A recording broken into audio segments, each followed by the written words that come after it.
Okay, so in Polish we have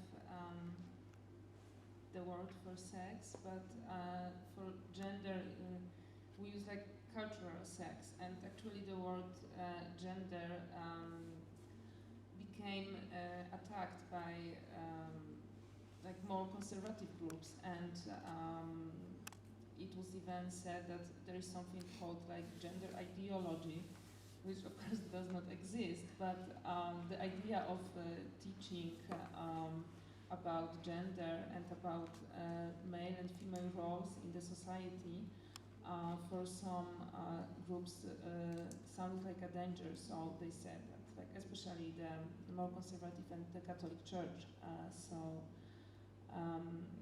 You know, there's like this idea of gender ideology. And about the language, also it's more masculine, and it's the same like in Portuguese. So if there is like only one male in a group of female, we would address it like as a group of male. And also there are like a lot of names for occupations that existed only as in male forms, and for, I don't know, maybe something like 10 years, maybe 15, like more feminist active groups started using female versions, and this is also being attacked, that it sounds funny or unprofessional. For example, to use a female version of a word professor. So like, you know, it's only good to be a professor, and like female version, professora would be, you know, something, or a prime minister, so a female version of prime minister is like funny. Or, but this is, I think, if something is new and you are not used to, it may sound weird, and it changes in the language, in the society, like in the thinking. Okay, thank you.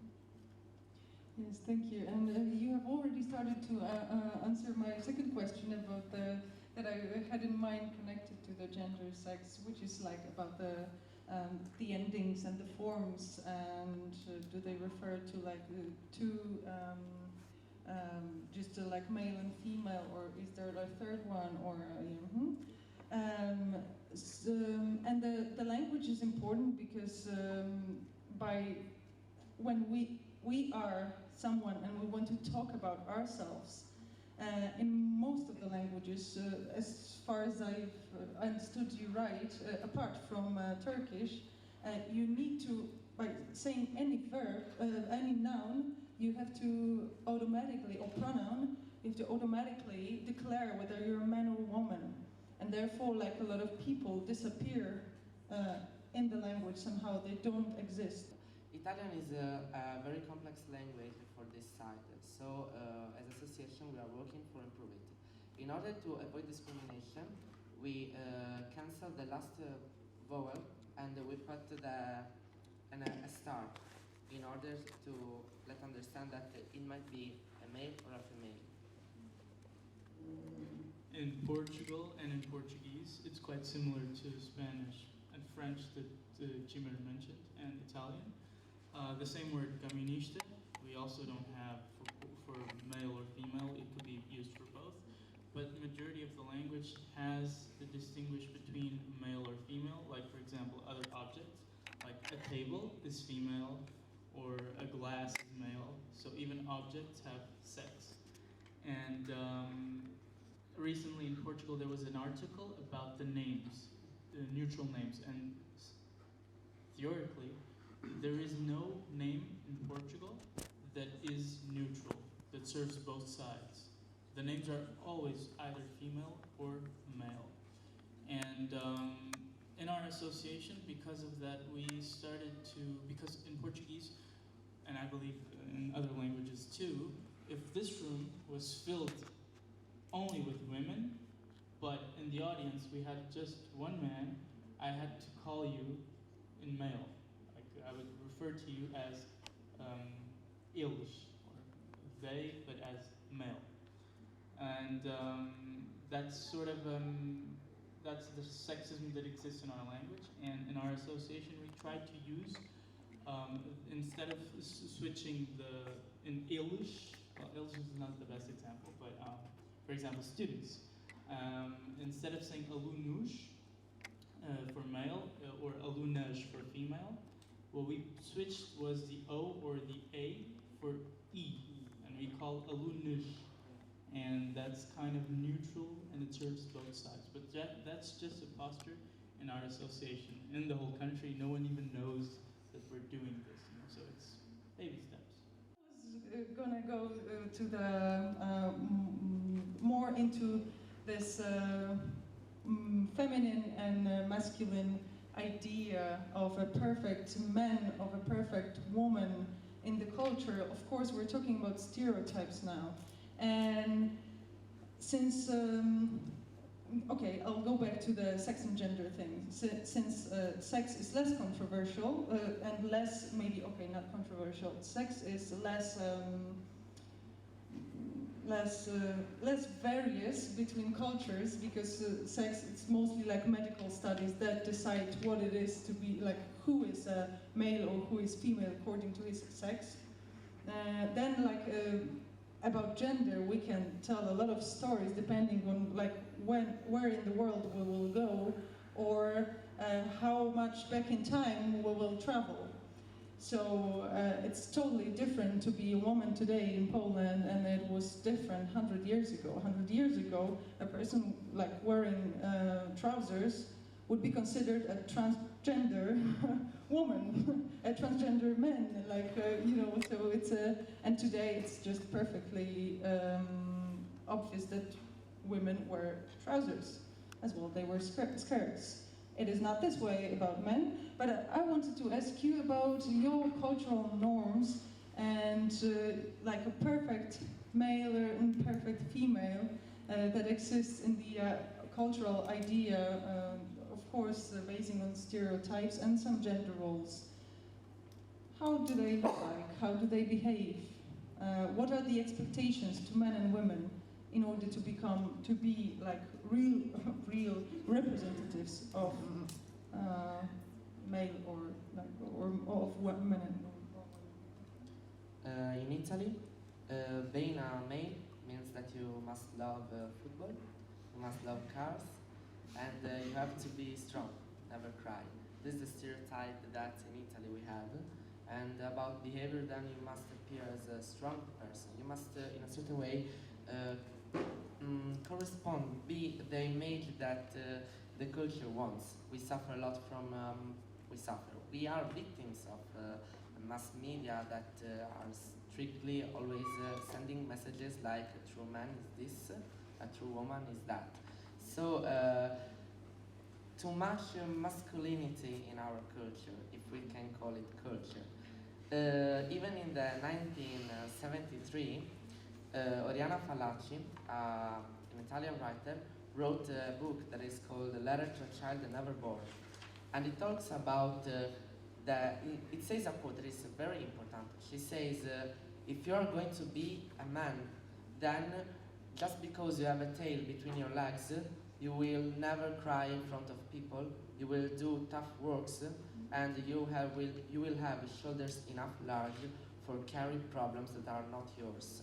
So this is joking about stereotypes, about what this kind of society, Italian one, my case, and is asking to male. And about female, most of the time, guys, at least for what I saw in the university where I live, they think that women are silly. Women are, in a certain way, not stupid, but silly. They are like people. They don't care. A woman can suffer, can cry, is common. And so we live in a, how to say, culture that is stopped. It's not evolving our culture. We still live with these stereotypes that are completely wrong, that doesn't represent actually sex. You can just say that just because you're a man you cannot cry. That's simply stupid. And Another fact that is important is that these stereotypes, these ideal representatives, then start to reflect in tragic facts, like rapes in Italy. Most of the time are justified saying she deserved it, she was asking for it, or she was dressed in that way, so she asked for it. She was silly. She knew that she cannot walk alone in night.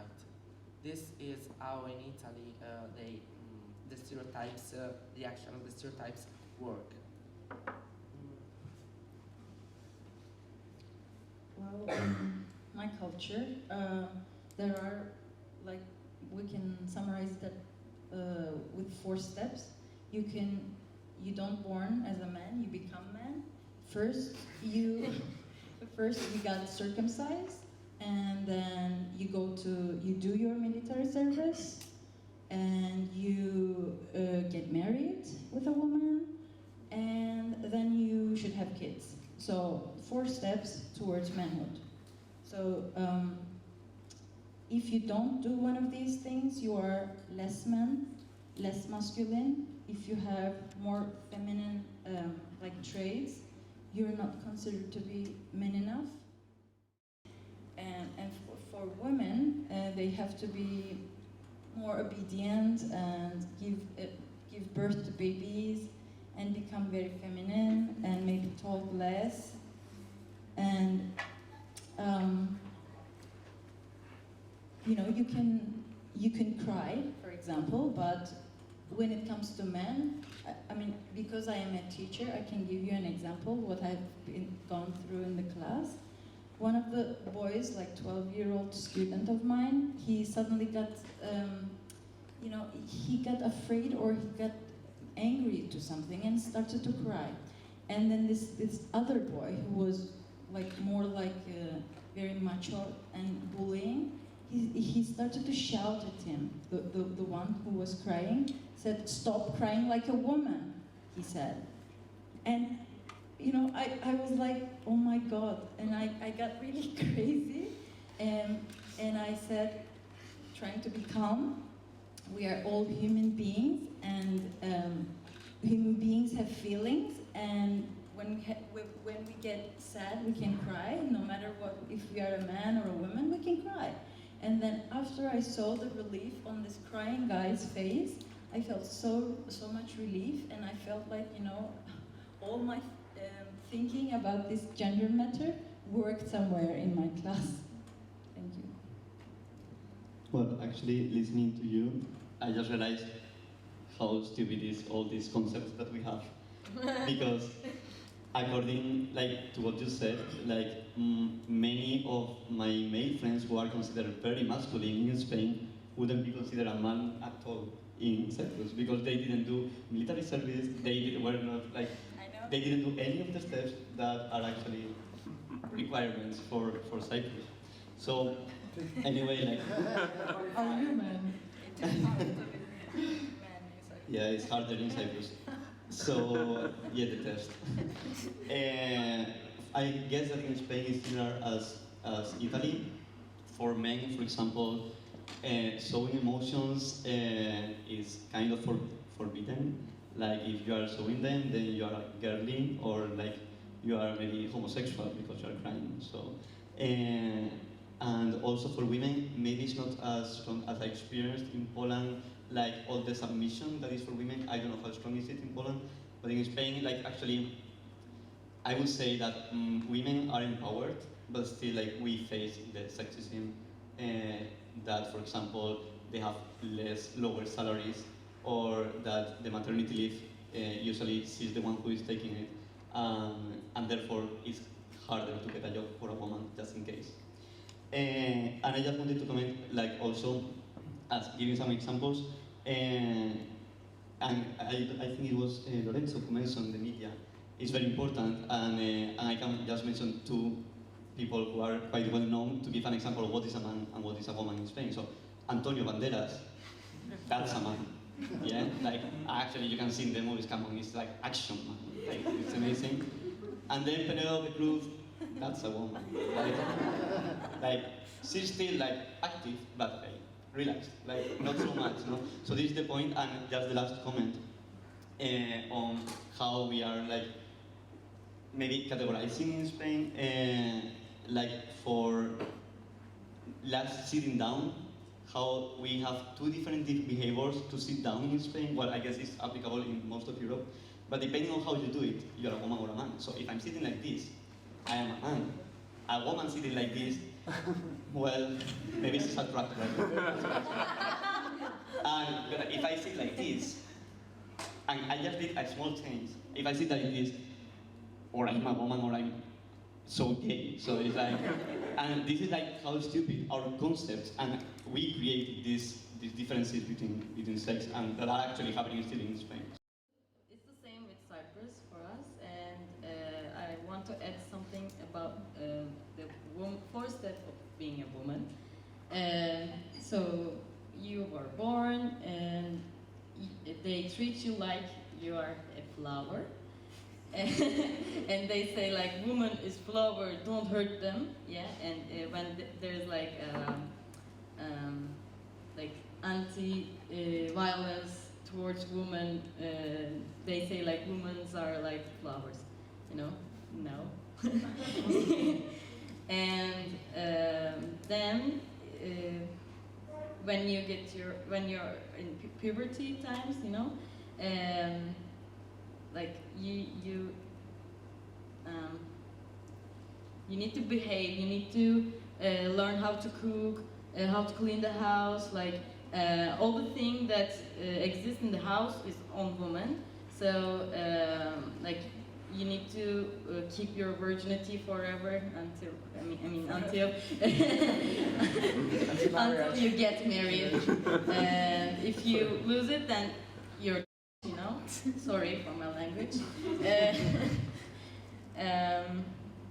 What else? You need to be a good mother. You need to produce, yeah. And if you're like, our prime minister recently said that, like, I don't know, 5 days ago or something. If you are a woman and not producing babies, you're half woman. You're a half woman, yeah. And the government wants at least 3 children from us, and no, and like the payings are like not good, and a lot of taxes and stuff. What else? Also, because we're a Muslim society, at least 90%. Like imagine a couple walking on the streets. They say that the guy should walk 1 step forward, like, and the woman on the back, yeah. Or like the headscarf issues too, yeah. You can never please society. Well, in Portugal, I identify with what David and Lorenzo said, and which you would not reach Cyprus levels, because in Portugal I have a strong problem defining what it is to be a man and what it is to be a woman, because I noticed that throughout time it has been changing, the concept, and I think towards positive, because even though there are still many stereotypes attached, there are also a lot of acceptance for similarities, that a man can show emotion, because the people we admire the most are in history classes are poets, and who express themselves, who express love, from the romantic periods, Fernando Pessoa, and what I notice, and I come from another country because I was born and raised in Mozambique, and when I went to Portugal, I thought that every man was gay, because they were all very delicate and very sensible, and they had taken a lot of care of everyone. And I know it's another stereotype, but you know, that's what I thought. And well, what I noticed is that obviously there is also it differs regionally, you know, if you're in the city center or if you're in the interior. there's also this expectation of a woman. I can share a personal story of a friend of mine that her mother is disappointed because she doesn't want to get married and is always comparing to her cousin because her cousin is going to get married and all those typical expectations that you marry a virgin and all, but at the same time, even though the expectation exists, I don't notice a lot of violence or intolerance towards the difference. It's okay, well, it's not perfect, but it's not that I'm gonna kick you outside of my house if you're not gonna behave like that. Obviously, you can have cases like those, but what I notice is that women are also getting into power, both from our left wing and right wing.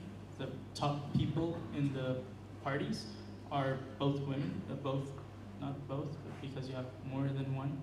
But it's something that I think slow changes are happening towards positivity, but I think we should not just relax and sit either like this or like this, but we should keep promoting this positiveness to continue, obviously. Baby steps, I think. Maybe it is a good time to make a little link between gender, sex gender, and sexual orientation, because some of you have mentioned that, I think, David, you were the first one who said that like you can either sit like a woman, like a man, or like a woman, and if you're a man sitting like a woman, then you must be gay. So like my question is it like this as well in your languages, in your cultures, that to punish a man who is getting out of the box somehow in like this stereotype of a real man in the culture is getting a label to be homosexual, to be trans automatically, like yeah, and that this is something pejorative, that this is something bad.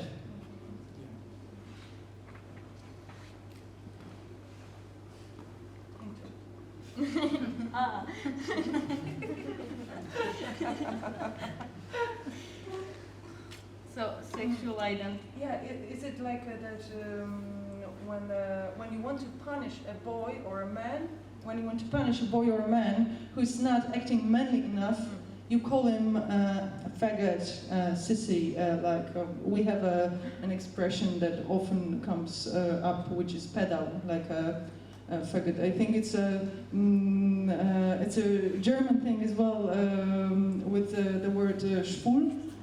Der Schwul, which also used to be a very offensive word, and now the LGBT community kind of brought it back and made it a proud word again. Am I right? Or?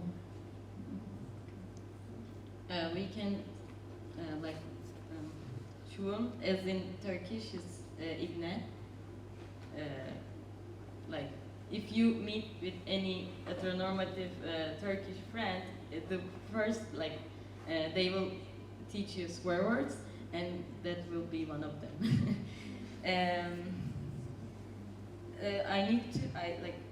First, we have no laws to protect hate crimes because of sexual identity or gender. So, if you're a transsexual woman and you're a sex worker, and one of your clients kill you, and then he says on the court that that woman wanted the sexual relation the other way, so if they give 10 years, they will decrease it to 5 years.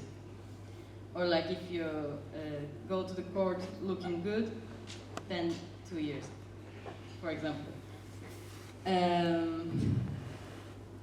Maybe because it will be connected, it's better for me to give.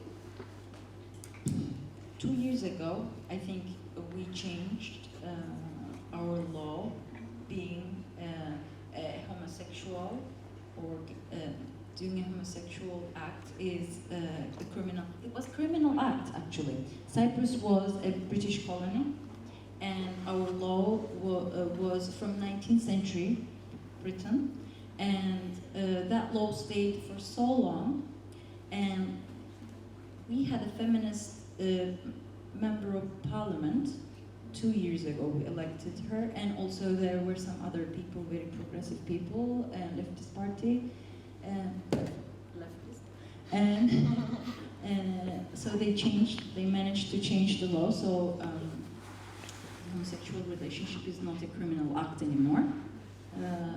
But I have to say that I'm talking from the north, so I am from the Turkish-speaking part, and there is the other part, the south part of Cyprus, which is Greek Cypriots ruling the Republic of Cyprus. So there's another picture there. I think they have more progressive rules, and they are recognizing now the partnership, homosexual partnership. I think it's not a marriage, but the government recognizes it, the partnership. This is what I can say for time. In Italy, let's say that getting out of the box, so encountering a man that might act at least to confirm the stereotype of the woman, so sitting this way, means that is judging. So someone that is not confirming the stereotype is that someone that confirms the stereotype that acts like a woman is in a certain way exposed to attacks. So we don't have from the government a truly alignment. We don't understand, or better say, they don't care about rights and about the situation of those who get out of the box. It is an expression that I really like. And that's why, for making an example, if you just act in a certain way, you make an example, you have a thin voice, because it can happen that you're a man and have a thin voice, you're exposed to judgments, you're exposed to jokes, to puns, and most of the time it also arrives to compromise your whole relationship with other people.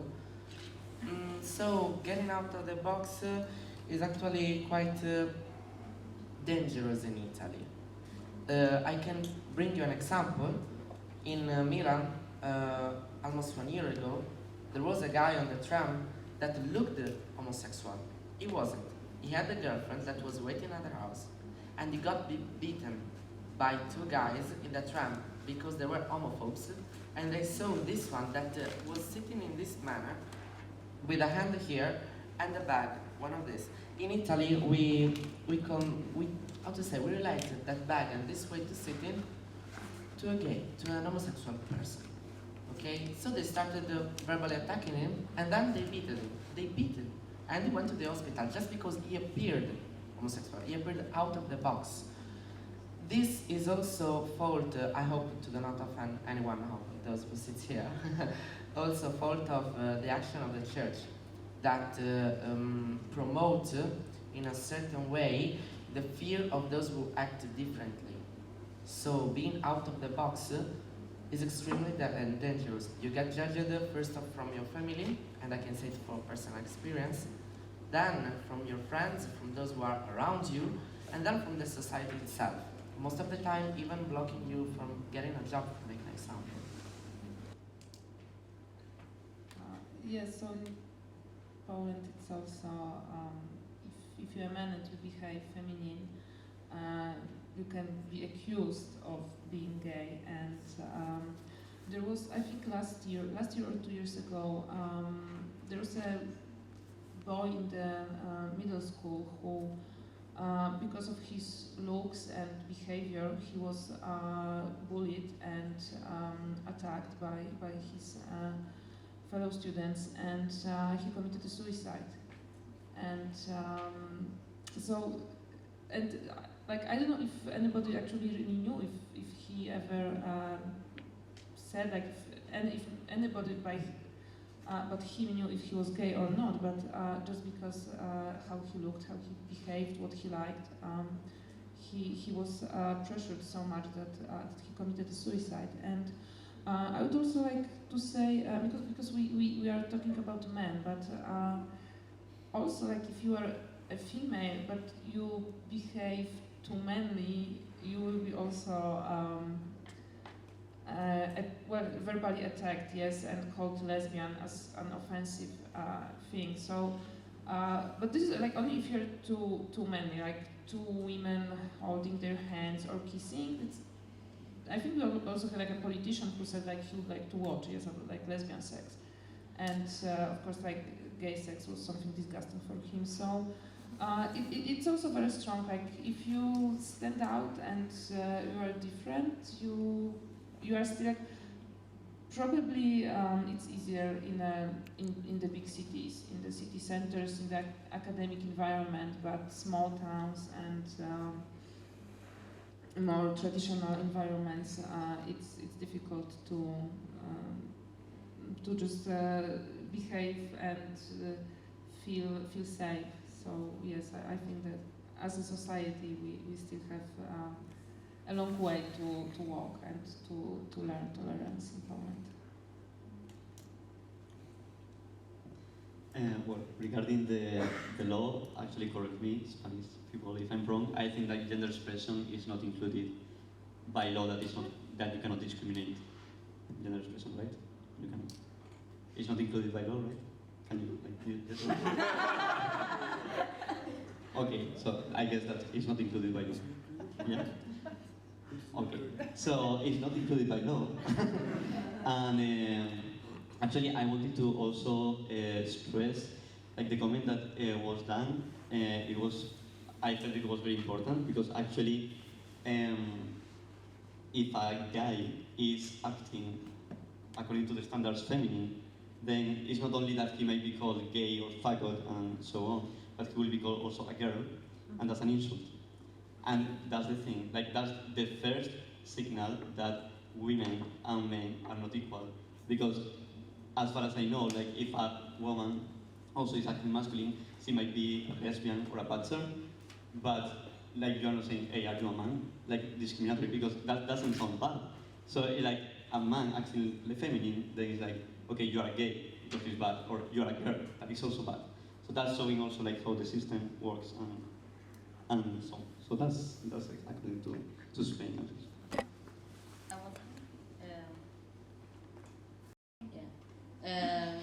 There are a lot of cases that the father or the son killed the gay son or the lesbian or the transgender person in the family, and they were they're so warmly welcomed in the prison with other guys, and like they're clapping him, yeah, he did the right thing. So at least, I don't know, 100 a year, you know, crimes like that.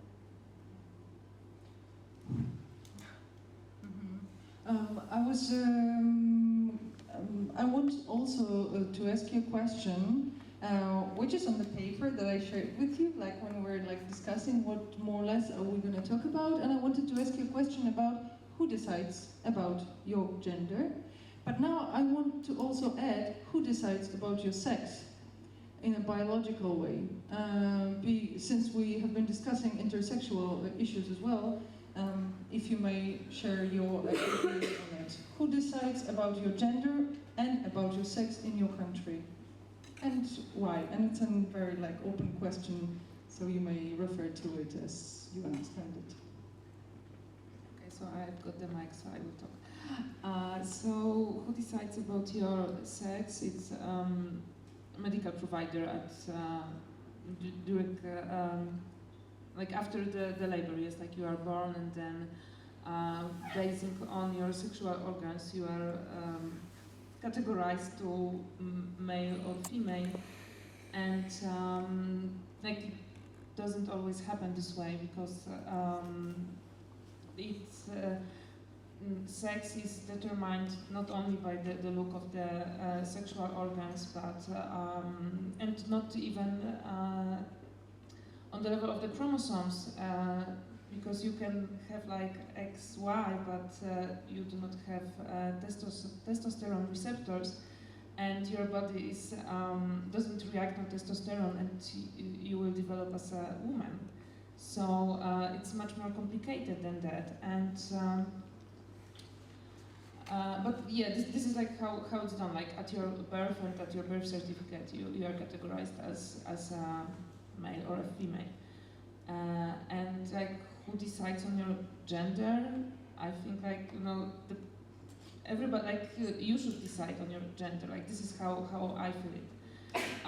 But there is of course the society expectation, and you are supposed to behave according to the society expectations and to the stereotypes. And of course, every time you don't, it can create confusion and problems. So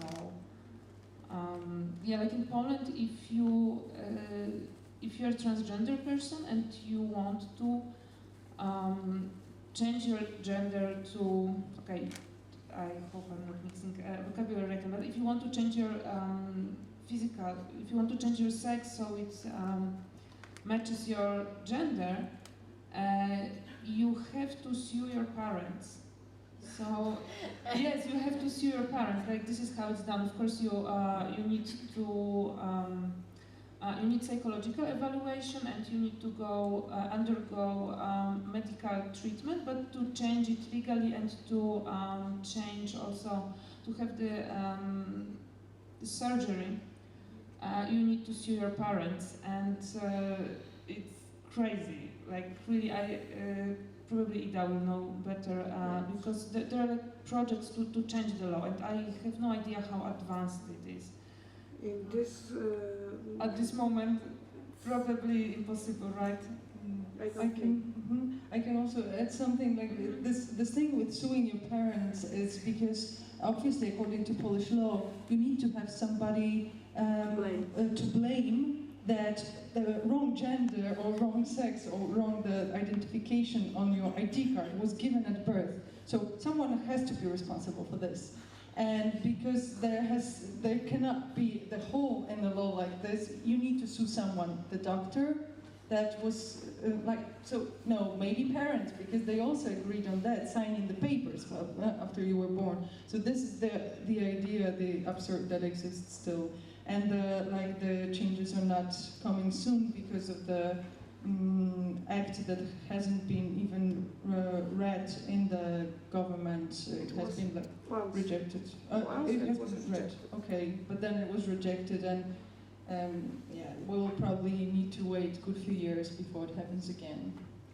Since we're touching the trans issue, in Portugal you have a law that allows you to change your ID card from your name and your gender without undergoing any surgery, without suing anyone. But you had to do that before 2011. You had to live 2 years according to the gender you identified yourself with, had to undergo surgery, and then after that you would sue the state. That was the person you would sue. You would sue the state and say, hey, I'm living with this gender and my ID says that I'm that, so you're wrong. They were the ones who were wrong and they accept. But this was a long process. So now, fortunately, all you have to do is you have a certification from a specialized sexologist that says that yes, you do have dysphoria de género, gender dysphoria. And with that you can pay 200 euros and change your name and gender. But you were asking who defines your gender. Or first of all, who defines your sex? So when you're born, the expectation is either you have a penis or a vagina. If you have something different, oh no, that's bad. And so if you have a penis or a vagina, you're a penis. If you have a penis, you're a man. That's it. That's your gender. And if you have a vagina, you're a woman. That's it. That's your gender. I personally believe that the person should grow up and then decide what the person feels and whether they want to change or if they're okay how they are, you know. And can I add something here? Yeah. That this also popped to my mind that this proves that there's, in the way that most of the society think, it is not good to be anything else than a person with a penis or a person with a vagina, that it's wrong, that it's sick, that it's unnatural, while you are born with it. So it means that the nature did this job. So like, yeah, just wanted to say this because it's a lot of things are in Poland are culturally called like unnatural, not normal, while like if it happens, well, that's the most natural thing. It just happens. Back there too, if you are born intersex, you're not considered normal. You're considered someone with a malformation, or you have a defecto. You're handicapped. You're considered not normal. So that's one of the issues. That's why no one desires to be intersex, because they're considered a freak. In Italy, let's say that you decide about your gender. So you're the one that discover by yourself who do you feel. Sadly, due to the fact that we don't have a definition about gender, no one truly recognizes it. So most of the time, if you're a woman but inside you feel a man, you have to fight a battle, and I can confirm it because I have a lot of friends that are inside this trouble. And for making an example, for sex, it works like in Portugal. It works like in Poland. So there's the doctor that checks it, and if you have a penis, you're a man. If you have a vagina, you're a woman. And if you're intersexual, well, that's a matter. You don't exist for the society. This is how it works. Let's say that you're a mistake, something that was not planned. When you feel the gender that, let's say so, is different from your sex, it expresses in another form. Most of the time, you go to a therapist, to a psychologist, that analyzes you. And in Italy, let's say that they don't recognize the problem because our country is still not inside the mechanism of recognizing the existence of sex and gender as two different concepts. So when I talk with a therapist that inside I feel different from how I express in the exterior, he will never understand me. Probably he will don't understand me because most of the time they fall in gender dysphoria. So saying that I have a mistake. In Italian, saying dysphoria of gender is an illness, a mental illness. It translates in this way, and so they say you must be cured. This is how it translates in Italian, at least. I don't know in other languages. In Italian, it has this meaning, and so this means that you must pass 1 year. This is low, 1 year with a therapist before choosing if you really want to switch from an example sex, to do the operation, to take hormones, and so on. So yes, deciding about the gender, you can decide it. But you pay because you do a lot of years fighting and trying to gain your position in life, even if you feel different.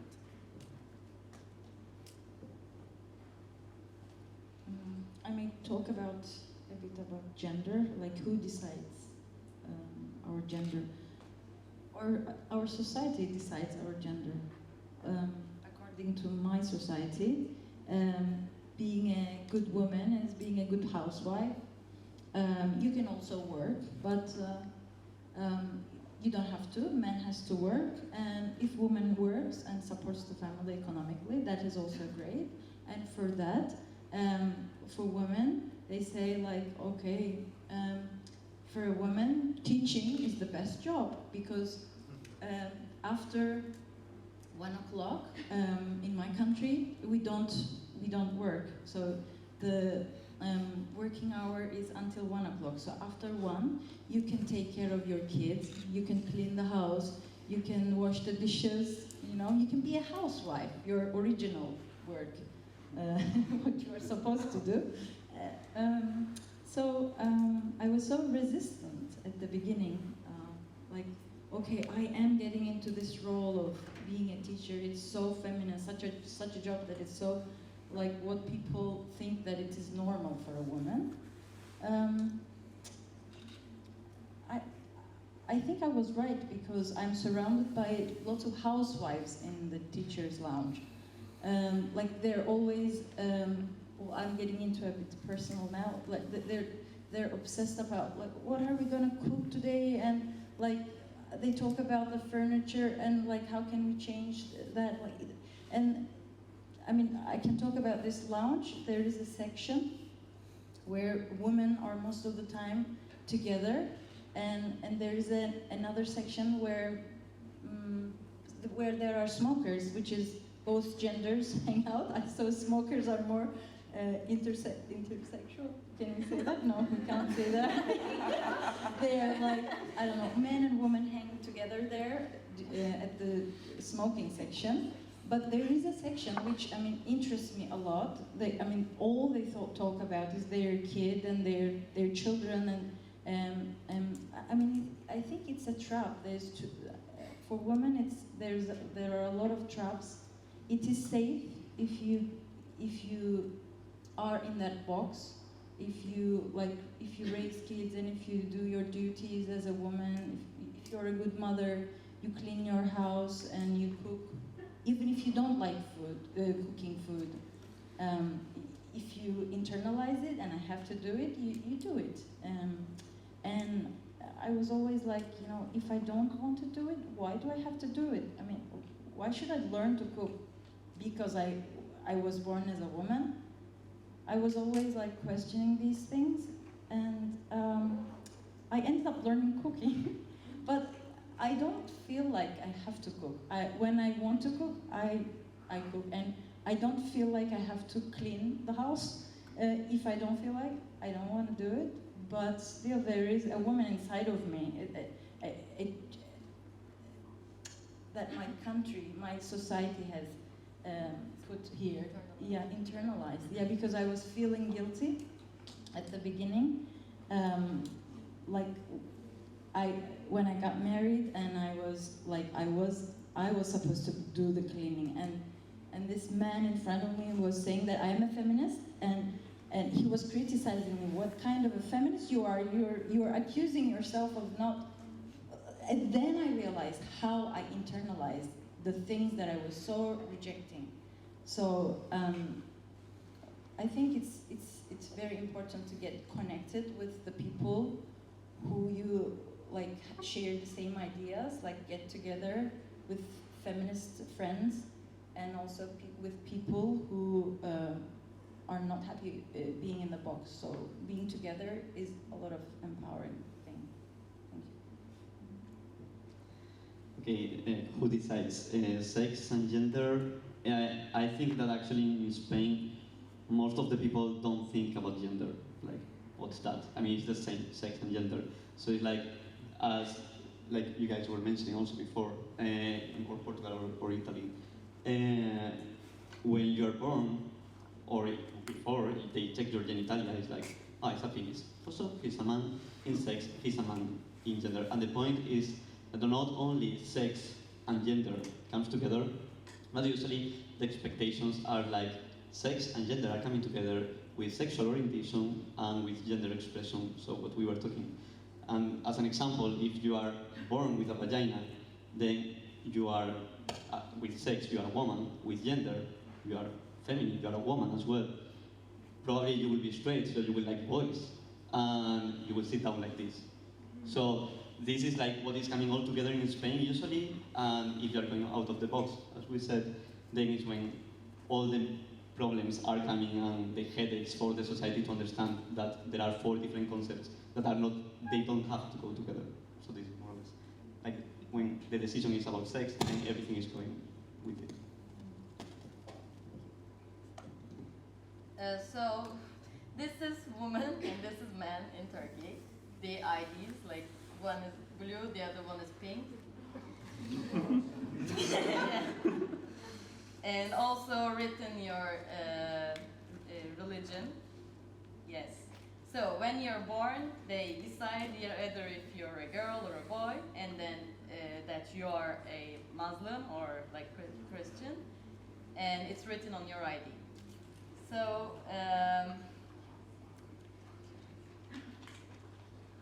to change your ID to blue or pink, you need to go to the psychologist for 1 year, and then if the psychologist decides that you are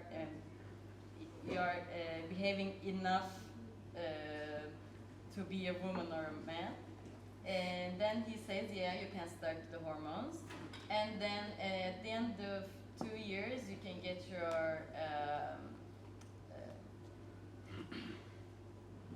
surgeries, yeah, and sometimes like the rule is that you have to get rid of your producing, that you won't be able to produce babies not anymore, like if you want to change your identification of sex. So I think it's like one of the most bad things about it, but the government pays for your surgeries, which is good. We have time for one more question, so I encourage you to ask it or to give a comment.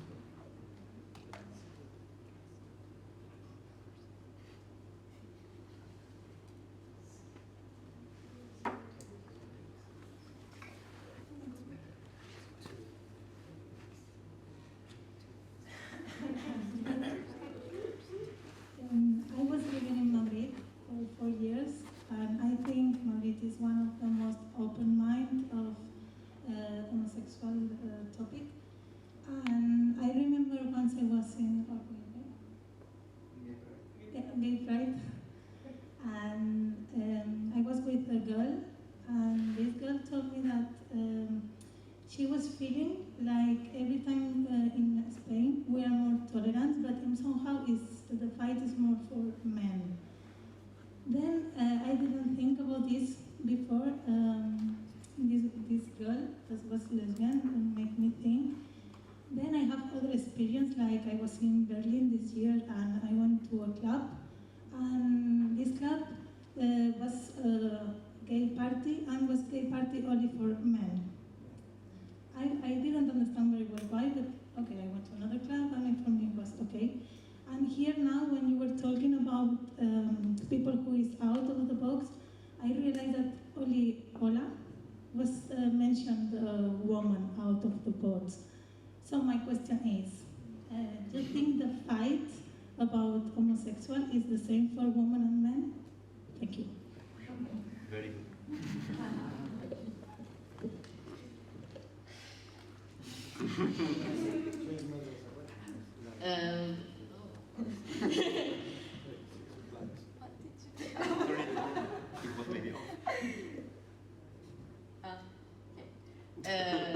In Turkey, especially in Istanbul, what I'm experiencing from is that yes, gay men, they like in LGBT movement, it appears to be that gay man and the transgender woman is more important. Like, but just it's like it's not important, yeah. But it appears to be like this, and there is a now an association called it's not.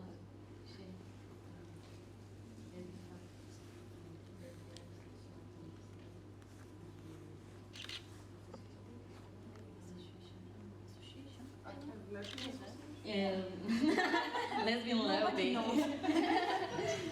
There's a group of people, like let's call it association, but it's not registered. Lesbian, bisexual, feminist women, not lesbian, bisexuals, and feminists.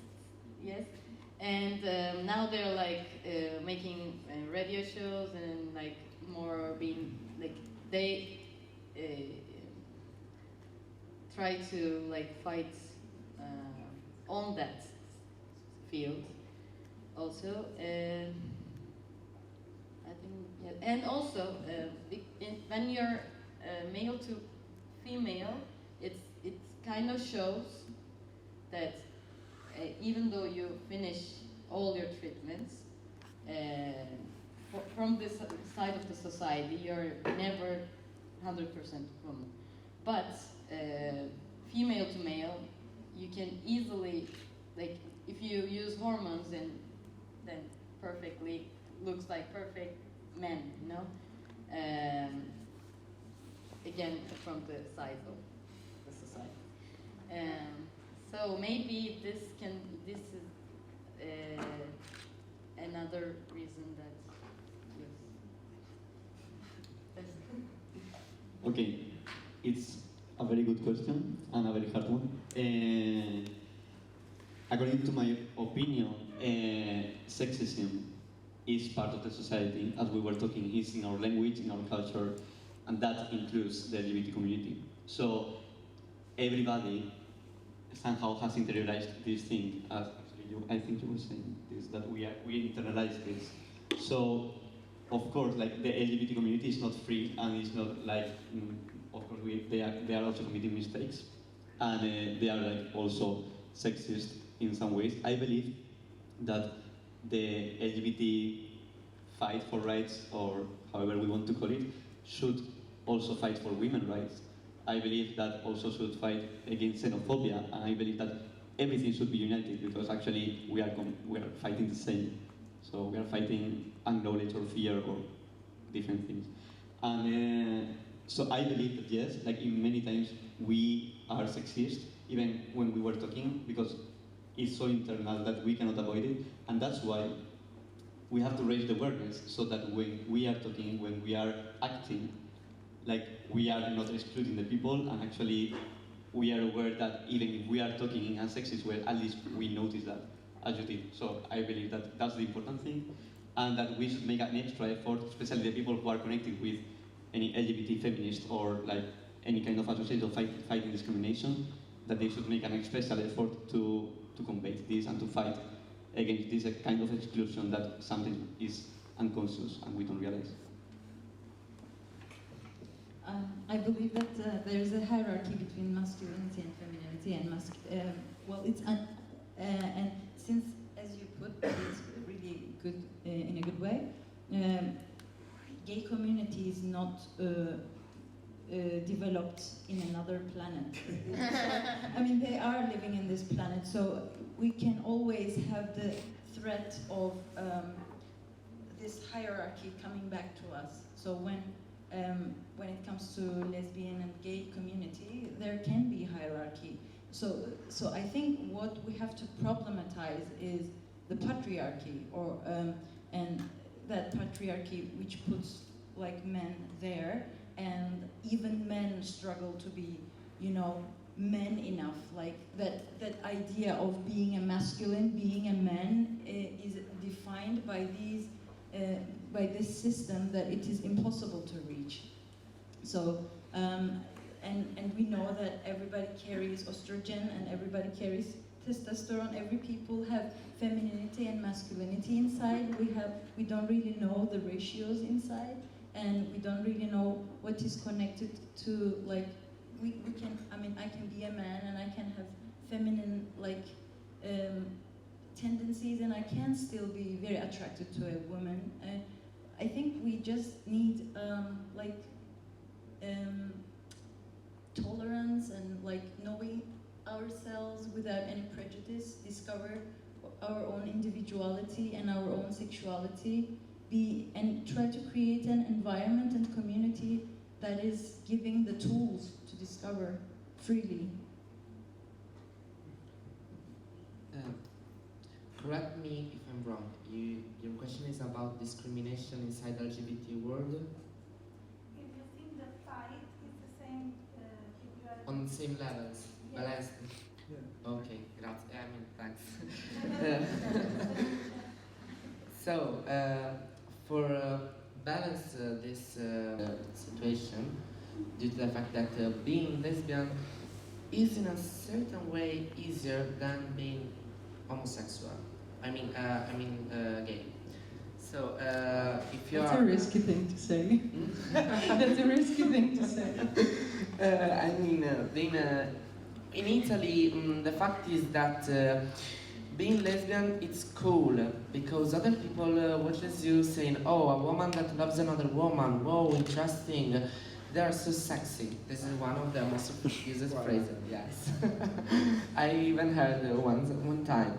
While being gay, it's quite difficult, and most of the time you are, discriminated even inside LGBT events. I happened to a close friend of mine that he went at a gay pride in the island, and he's a skinny guy, and a group of muscular guys said, "Why are you at the gay pride? You are ruining a gay image." This was the phrase, so quite funny, and this is why, due to this and a lot of other episodes, the theme of the gay pride in my island will be the fight intersections. So we are not fighting anymore only for LGBT, but for every discrimination. So putting the fight to a new level, to recognize that we are not the only victims, that we are in the same boat, and if someone is sinking, everyone is sinking. So yes, we are on different levels, and it's quite difficult to be a gay man at least in Italy. While being lesbian, yes, it's dangerous, it's still dangerous, but not that much, and you're not getting so discriminated as much as a man. I'll try to answer just thinking about Portugal. And to answer your question, is this a fight mostly for men, or is this equal?